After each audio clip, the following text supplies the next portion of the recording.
All right, Joe, we are back on the podcast where we are training men in spiritual fitness. And we are on our last episode of this season where we've been talking to guys about virtues of godliness and growing in the character as men. And I'm going to be just honest from the get-go on this one. You sent me an email with the topic for today, with the virtue that you want guys to grow in. And I looked at it, took one look at it and said, I think I'm out on this one. Like, I don't even know how to introduce this one, because there's the thing. I can't spell it. I can't pronounce it. So I certainly can't define it. I don't even know what to do. I don't know what to do with this one. So I'm just going to immediately toss it to you and say, what is this word that you sent over to me? And how do we help guys with it? Because I don't even know where to go so far. Okay, so I want guys to learn a word. We'll learn a couple of words, but the main one is a word hupomone, which is a Greek word that we sometimes see translated in the New Testament as a sort of patient endurance, as a perseverance, as patience. It's a little bit richer than just when we hear that word patience in modern English, which often just communicates the sense of kind of holding one's temper. And I think often when you use a foreign word, I mean, there's that sense there's something fresh, something that I don't know that, this word captures. And I think we need that with patience, because to be honest, if I was looking for podcast episodes and was interested maybe in growing in my character and I saw patience, I'd skip that one. Not because I'm a patient person. I lose my temper all the time, just because it sounds kind of boring to me.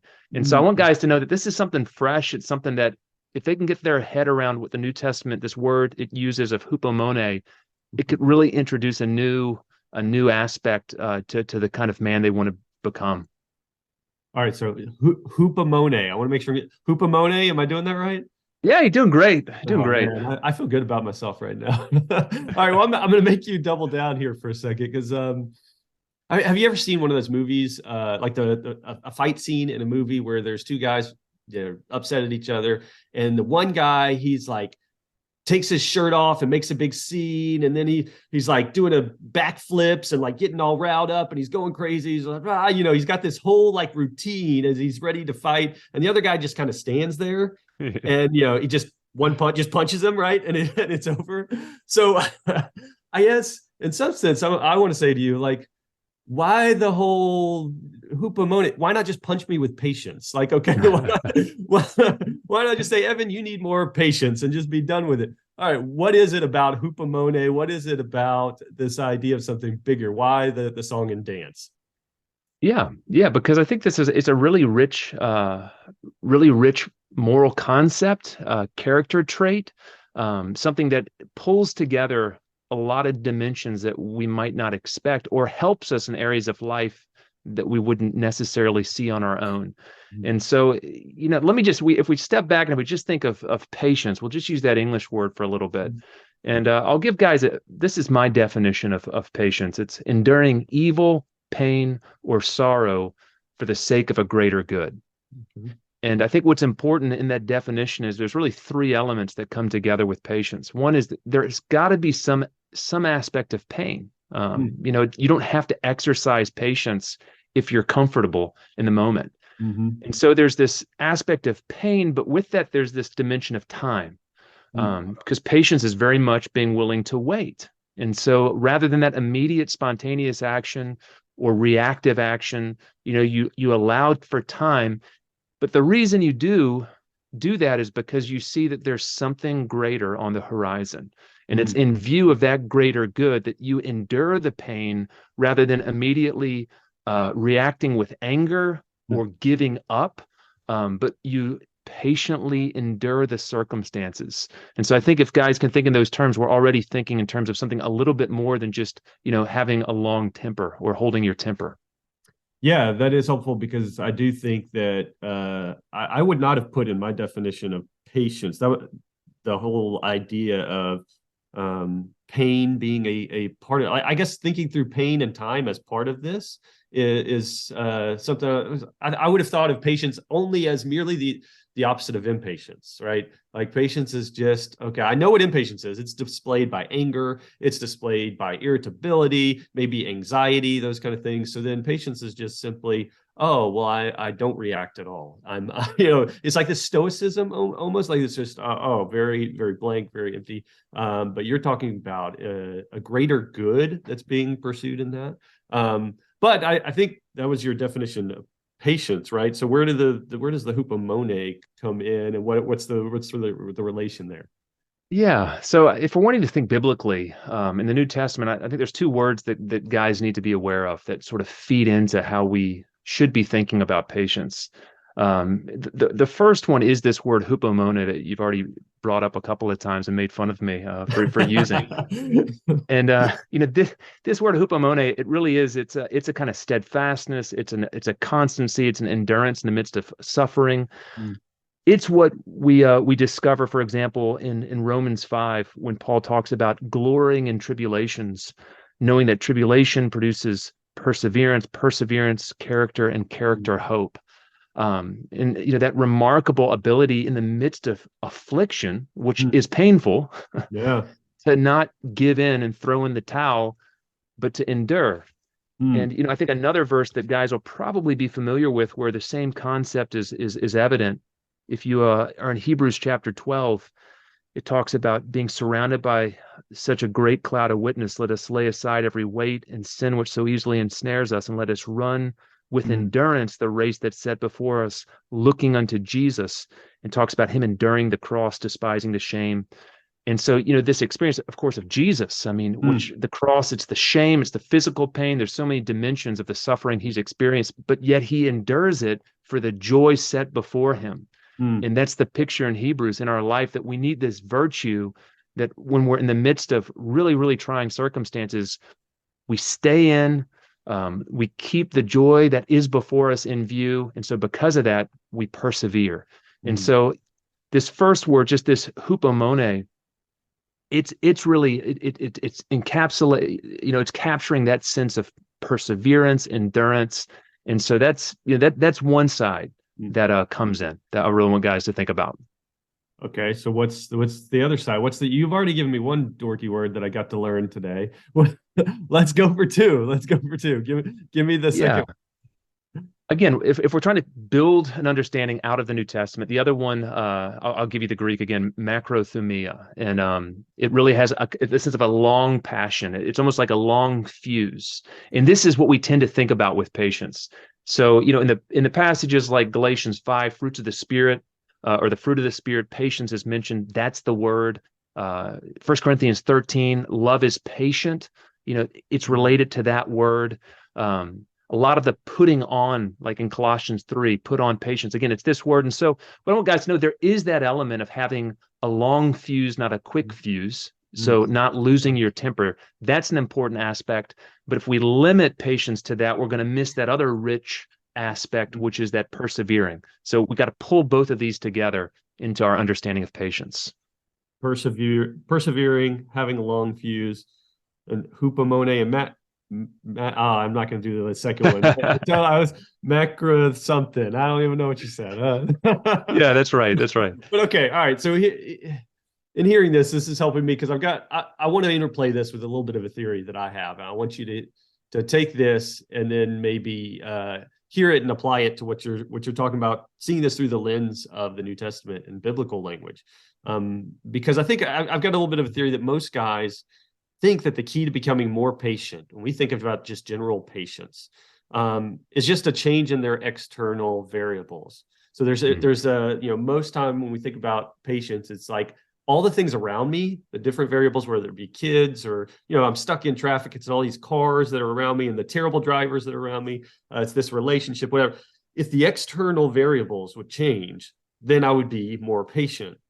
So the reason I'm not patient is because of all these external variables. But I really think that it really has more to do with your internal expectations. I think that when we talk about growing in patience, it's learning to recognize what are your expectations in various situations. So it's thinking about, am I expecting my toddler to not act like a toddler right now? If that's my expectation, then I'm going to react with impatience, and I'm going to be agitated and angry and all of that. Or I expect every day on my way to work for every driver to be perfect, to drive perfectly, and for there to be no wrecks. Like, that's my expectation. And if that's your expectation, you're gonna be sorely disappointed and end up impatient, and end up angry, and that kind of stuff. So I don't know. What do you see that playing out in the lives of guys, and what does it look like through the lens of these couple of Greek words that you've put here? The idea of, okay, it's not the external variables that necessarily matter so much. If guys are looking to grow in patience, it's really more about what's going on inside, and more about, some of it is just your expectations in every scenario you go to. Yeah, I think guys should think about three things really when they're wanting to grow in patience. One is the external. So, with cross training, we often talk about, for example, a good night's sleep. And it's amazing the way in which that can really help you not lose your temper. I mean, we all are quick fused when we're exhausted. So, I mean, there's that element. But again, if you limit it to that, you're not going to really become a patient person. And then there's that, like you described, there's the internal aspect of, rather, pride can feed anger when you really feel like you deserve something. And, like you said, your toddler should be behaving like a 22-year-old. Why are they behaving like a 3-year-old? Those expectations. So we've got to have those expectations that are more realistic. But then beneath all of that, there's this other element where, when we're talking about virtues, we're talking about strengths. And when we're talking about the fruit of the Spirit, we're talking about the grace of God operating in us in ways that are excellent and praiseworthy, and that really honor the dignity of the type creature He's made us. And patience is one of these things where, I mean, what God wants to do is create men that, when the external circumstances are imperfect, Paul talks about, just ceaseless toil and persevering under really hard circumstances. So you've got negative external or circumstances. You've got, internal things you can't always control, but nonetheless, in the midst of all of that mess, still you're able to, to love someone and persevere and not give up. And when that's happening, that's a real strength that's coming through Christ in you, expressing itself in this beautiful virtue of patience. And so I think all of these things, it's the external, the internal, but also beneath it all, this grace of God that wants to operate in our hearts. That's good. That's helpful. What would you say, just looking at the average Christian man, how can he take then patience and this hupomone and the other one I can't pronounce, but what do you use it for in your life? Because, all right, I can look at some of the other virtues, and I can see great daily uses for them. But I don't know, what does daily use of patience and stuff look like in the life of an average guy? I think patience, it's one of these beautiful maidservant virtues. It's one of these that doesn't attract all the attention in and of itself, but it's there behind the scene. It's enabling multiple things to happen that couldn't happen if patience wasn't there. And I mean, I've got a list here that I was thinking about this the other day, and I'm just going to go through some of them. But it moderates pain in the midst of sorrow. You see this in the book of Hebrews. Hebrews speaks to Christians who, in chapter 10, it talks about how they were made a spectacle. They were insulted. Some of their goods were plundered. And yet in the midst of this, there's this call to, again, endure such circumstances, that hupomone. Now, how do you endure that kind of pain? Well, patience is there working in the background, enabling that to happen. You can think, again, those moments where somebody is speaking in a way that's insulting or evil, and you want to lash out. You feel wrath. What holds back that wrath so that you don't reciprocate evil with evil? Well, again, patience is there, calming the soul, saying that's not appropriate. Don't respond how, your inclination might lead you to. When you look in the New Testament, a book like Revelation talks about this word hupomone again and again and again.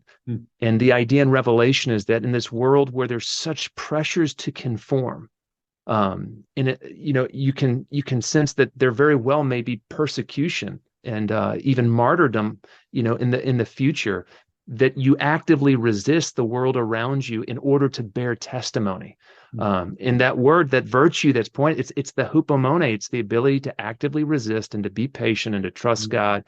And I can go on and on. But I think what guys need to see is that instead of this being just like a small thing, it's just a matter of holding your temper. That's why you need patience. Know that actually to endure the difficult circumstances that we're called into, in which our faith, really reaches its full beauty. Patience has got to be there behind the scenes doing a lot of different roles. It's such an important virtue. I'm glad you said that it's not just, hey, learn to hold your temper in bad situations. It's learning to endure. Because I just speaking personally, I've been told by people before, Evan, you're so patient. You're a patient person, and I think by God's grace, I have a good degree of patience. However, if I'm honest, if I could give guys a little bit of a warning and be a little honest here, I am also really, really good at disguising passivity with patience. I'm really good at disguising indifference with patience. And I want to warn guys by admitting that, because I think that ultimately what I've seen in myself there is that, yes, it's helped me to not have a temper and to not, blow up maybe in certain circumstances. However, has it helped me with long endurance and steadfastness and seeing a greater good coming out of things? No, it's made me cold. Right. It's made me cold to whatever is going on in my life, So just being able to see, indifference, that is not patience, right? That's not this hupomone that you're talking about. I think that just for guys to be able to see that, look, appearing patient is not the same as being patient, right? That just to be able to say that, like, I can, if I work at it, I can appear patient in certain circumstances. However, if I'm not actually taking on what you're talking about, this deeper New Testament understanding of hupomone and this steadfastness and this endurance and this long fuse and all of that, there's actually no change in me, really, and actually may even make me worse off in times. And there's when you talk about guys just getting stuck in indifference or passivity, really what we're saying is there's no greater good that guys are pursuing either. When I'm hearing you talk about hupomone, I'm hearing you say that there's ultimately God is doing something in your life, and there's circumstances here. There's an endurance that comes and a grace that comes with that endurance. And if you're not seeing that, but you're just made yourself cold to the circumstances and cold to whatever's going on, there is no greater good that you're pursuing. There's no character development that you're looking for through this, anything like that. So I don't know, just a bit of a warning. Yeah, that's true. Well, I think what you're saying, I mean, you can imagine the dad who's just, he's having a beer, he's watching the game, the kids are making a mess of things, really disruptive, maybe disrespecting, their mom in the background or whatever, and he's sitting there patiently, so to speak. That's not patience. Patience is, when let's say that you confront your kids because they need to be confronted. Now you feel angry, but you hold back that anger. So that's not affecting how you're speaking, how you're acting. And instead, with a kind of meekness, you're able to deal with the situation. So that often there's an activity that goes with patience. But on the other hand, I can think with my own kids. I mean, as they're getting older, a couple of times recently, I found myself inserting myself too quickly. So maybe they're having a hard time with the situation. And I don't want them to experience pain. And so I'm trying to step in and I'm trying to help too quickly, when the truth is the Lord's doing something in their life that he needs to work out. And there's that danger of being that helicopter dad that plunges in, tries to fix the problem, when actually if I was more patient and waited on God and tried to understand his wisdom, I wouldn't act immediately. And I may not even act at all, or maybe I will, but so there's this with patience, this sometimes you're stepping in and being active, sometimes you're withholding action, but you're able with wisdom to do all of these things. You're not just at the mercy of your impulses and your worst instincts. Yeah, I think one good marker to look for there is that we know, when the Bible talks about patience brings joy. Like there is this almost this equation, whereas passivity in my life, indifference in my life never seems to bring joy, right? So if I, in the situations with kids or whatever it may be, if I can train myself to be indifferent, I am robbing myself of joy, right? There is no joy that comes out of that circumstance Whereas rather, I think we'd want guys to see through this episode, want guys to see that there is a way in which you can pursue a type of patience that results in joy no matter your circumstances, that joy in sorrow, and that there is the expectation of endurance and steadfastness in all of this, and to not be cold to the circumstances of life, but to actually see this as, yes, as there's a good coming out of it. There's character development and things happening in this. Yeah. And I think a lot of that joy is what you see on the horizon. So, you think of a passage like Hebrews 11, the faith of Abraham and the other patriarchs, that talks about, they all died in faith, not having received the promises, but having seen them from afar, and were ensured of them and embraced them. That idea that, okay, we can see. So even, let's say that I get diagnosed with a really difficult illness. Yeah. But that belief that, no, the Lord's going to use this because he's going to perfect something in me that's going to result in real lasting goodness. Yeah. And I mean, honestly, at the moment, to endure these circumstances is really just distressing. However, I can look to the horizon. I'm going to be at the throne of God. Yes. This is part of what he's going to unveil. And so with that in view, I'm able to find joy and realize that there's something good in the moment. And so I think that perspective, it's got to be there if the patience is going to last more than just a short while. Yes. All right. So we're kind of hinting at it at this point, but let's go there, explicitly. How do guys do this? Give me some how to grow in Hupomone, tactics. I think one thing that's just vital is we've got to believe in God's providence. We've got to believe that God's active, that he's working in the details, that micromanaging is a real spiritual liability. And so, again, whether it's enduring circumstances that you'd never choose for yourself, but saying, okay, no, this is God's wisdom working, or, with other people where you might immediately want to fix. Often anger is trying to, bring your own solution in the moment, but instead, no, the Lord's doing something. I need to be a part of his process, not try to co-opt it for my own short-term agenda. But, I think having that view that, okay, there is a big horizon, God's pushing all things in this direction according to his wisdom, goodness, and his power. If that's not in the background, it's going to be really difficult in the moment to endure what is painful or sorrowful or difficult. That's good. And I think that speaks to some of that, analyze your expectations.